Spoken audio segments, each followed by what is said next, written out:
আসসালামু আলাইকুম। আজকের ক্লাসে পঞ্চম শ্রেণী গণিত বইয়ের ৪৮ পাতার ১৪ নম্বর অঙ্কটি সমাধান করব।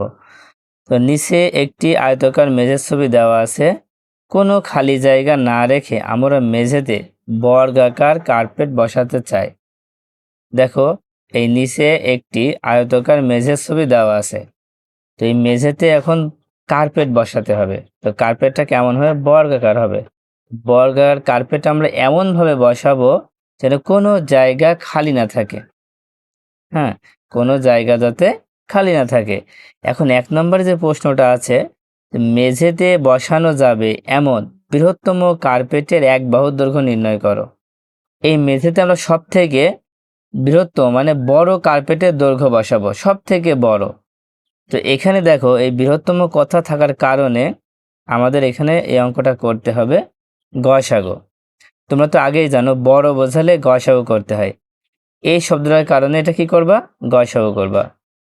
তো গসাগু করার আগে তোমরা একটা কথা লিখে নিবা যে ৪৮ ও ৩৬-এর গসাগু হবে বৃহত্তম কার্পেটের এক বাহুর দৈর্ঘ্য অথবা বৃহত্তম বর্গাকার কার্পেটের এক বাহুর দৈর্ঘ্য। এটা কিন্তু লিখে নিবা।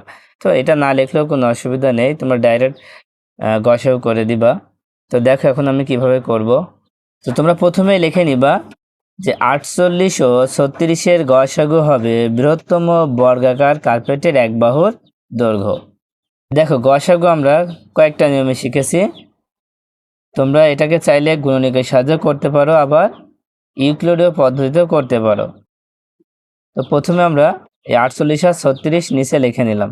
দেখো, ৪৮, ৩৬। আমার কাছে এটা সব থেকে সহজ হয়, এই জন্য এই নিয়মটাই করব। তোমরা দুইটা সংখ্যা তুলে ঠিক এইভাবে নিচে দাগ দিবা। এখন দেখো, এখানে ৪৮, এখানে ৩৬, দুইটাই তো জোড় সংখ্যা। যদি জোড় সংখ্যা থাকে অবশ্যই ২ দিয়ে ভাগ করা যাবে।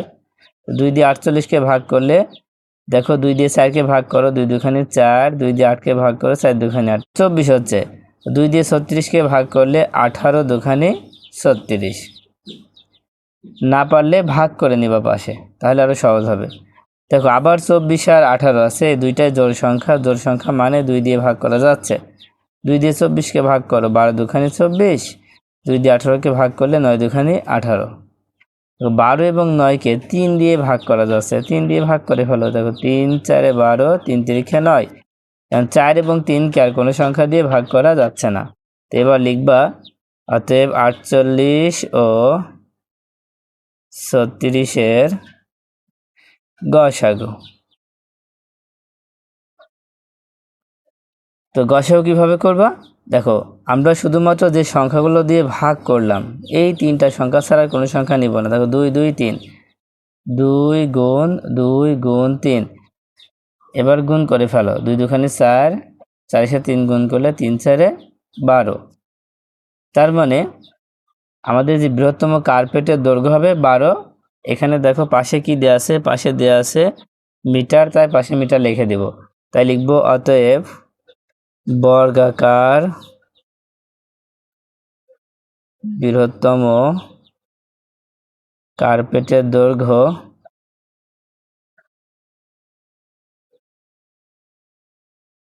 কত হবে? ১২ মিটার। তো আমাদের ১ নম্বর উত্তরটা হয়ে গেল যে ১২ মিটার, এটা হচ্ছে উত্তর। এবার ২ নম্বরটা খেয়াল করো, কি লেখা আছে। দেখো, ২ নম্বরে আছে সম্পূর্ণ মেঝেতে কার্পেট বিছানোর জন্য এরূপ কয়টি কার্পেট লাগবে।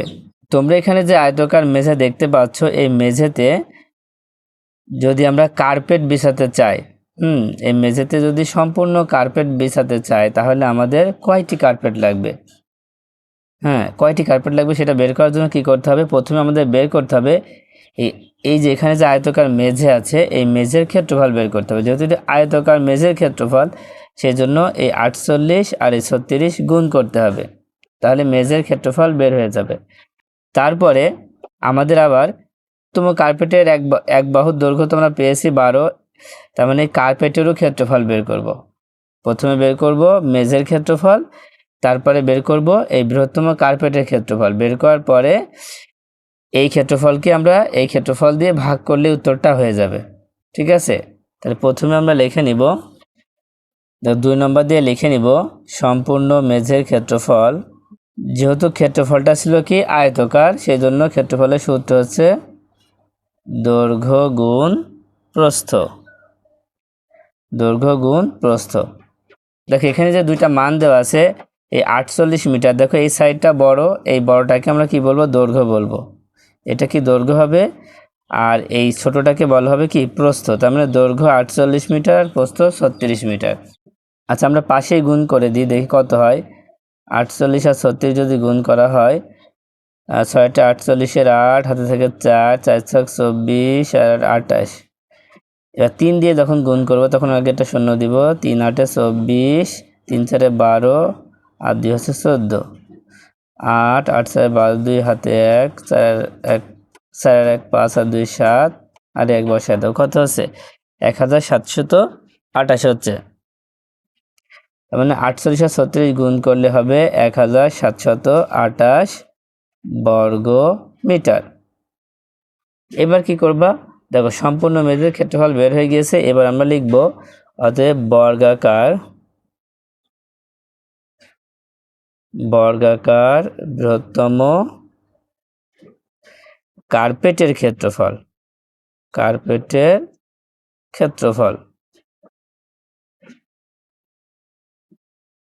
যেহেতু এখানে বর্গাকার আছে, তার মানে বর্গাকার ক্ষেত্রের ক্ষেত্রফলের সূত্র কি তোমাদের জানা আছে? অবশ্যই তোমাদের জানা আছে। দেখো এক বাহুর দৈর্ঘ্য গুণ এক বাহুর দৈর্ঘ্য। তার মানে আমরা এখানে যে বৃহত্তম কার্পেটের দৈর্ঘ্য 12 পেয়েছি, এই 12টাকে আমরা 2 বার গুণ করে দেব। 12 গুণ 12। অথবা তুমি লিখতে পারো এক বাহুর দৈর্ঘ্য গুণ এক বাহুর দৈর্ঘ্য, অথবা লিখতে পারো বাহু গুণ বাহু, তাও কিন্তু হবে। তো ব্র্যাকেট দিয়ে বর্গ মিটার আমরা একবারে লিখে দিলাম। এখানে তোমরা চাইলে এই লাইনটা না লিখে একবারে 48 গুণ 36ও দিতে পারো। 12 বার গুণ করলে হবে 144 বর্গ মিটার।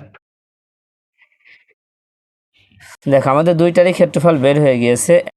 তাহলে এখন আমরা কয়টি কার্পেট লাগবে সেটাই বের করব। তো এবার তোমরা লিখে দিবা যে সম্পূর্ণ মেঝেতে কার্পেট বিছানোর জন্য কার্পেট লাগবে 1728 ভাগ 144। দেখো ভাগ করলে কত হবে? আমরা পাশে ভাগ করে দিয়েছি, উত্তর হবে কত? 12 হবে। তার মানে এখানে লিখবো হচ্ছে 12টি। দেখো সম্পূর্ণ মেঝেতে কার্পেট বিছানোর জন্য কার্পেট লাগবে কয়টি? 12টি। এটাই হচ্ছে উত্তর। তার মানে উত্তর লিখবো হচ্ছে 12টি।